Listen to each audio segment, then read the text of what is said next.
Hey, I'm Chris Stoy here with Rafe Foreman. We're Warriors for Justice, and we're coming to you today on some more topics. Rafe and I have previously discussed when you might need a lawyer, but we thought, there are situations where you don't need a lawyer and where we will recommend that you not hire us, right? You mean you're going to tell a client you don't need a lawyer? Absolutely. I think an ethical lawyer should do that, and in fact, they're probably required to, right? I agree. So I'm going to keep it related to the car wreck type case. So there are situations where an insurance company has offered what I think is a reasonable amount of money that if you get me involved, I'm going to end up taking a third, or my firm's going to take a third of your case, and you're going to wind up with less money than you would have if you hired me. It's not always the case, but it happens on ones where the policy is low and the medical bills are high. And I've even had people call me, talk to me about their case, and I've just kind of generally walked them through what they can do instead of hiring me. What do you mean, Chris, when you say the policy's low? So in Texas, the minimum required policy limits are $30,000. That's what most of the general public's driving around with. You go to the hospital, stay a night, and maybe go to an orthopedic doctor a few times, your medical bills could be upwards of $25,000, $30,000. The insurance company for the at-fault party is probably going to tender you the $30,000 policy limits, and that's all you get. You mean I can't get more if a person has $30,000 in policy limits? That's all I can get? It's a very common question, and it's very frustrating.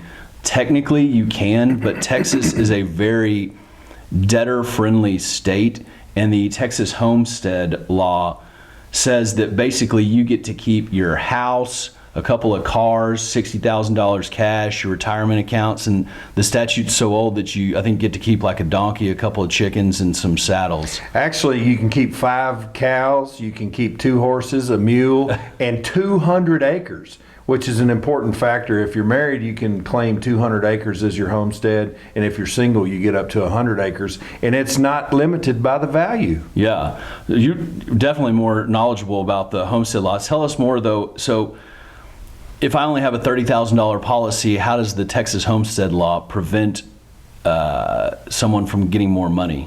The truth is that most defendants, most of us, own our most important valued asset is our home. And so we put all our money in it, we sign up for 30-year mortgages, and so most people, the home is the most valuable thing they have. In Texas, you can't touch that. So even if you get $1 million judgment against me, you can't touch my homestead because it's protected by Texas law, which is what Chris was just saying, us being a debtor-friendly state. Yeah. And so unless you have somebody with multiple vacation homes, you're not going to be able to take their primary homestead. Yeah. And so you're stuck with what the policy limits are. And quite frankly, someone that's driving around with a $30,000, $50,000, $100,000 policy is not going to have assets in excess of the homestead exemption. Right. There's one more time where I think that it may be inappropriate for you to hire a lawyer, at least a personal injury lawyer, who works on a contingency fee, and that's when you have property damage only. And here's why. I'm not saying that we wouldn't help you out, but we work on a contingency fee which says that we get a third of whatever we are able to collect. I have previous videos where I talk about the value of property damage, but just to remind you, you're entitled to in the event of a totaled vehicle, the actual cash value at the time of the collision, or the cost of repairs if it's repairable. Well, if I take a third of that, you're never going to be adequately compensated.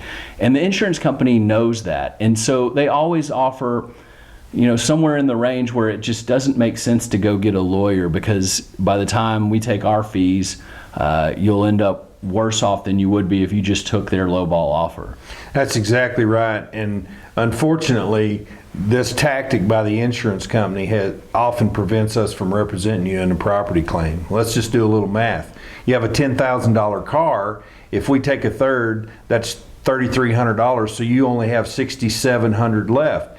The insurance company knows that, as Chris said, and they'll offer you $7,000 or $7,500 on your car, knowing that you can't go get a lawyer and come out ahead.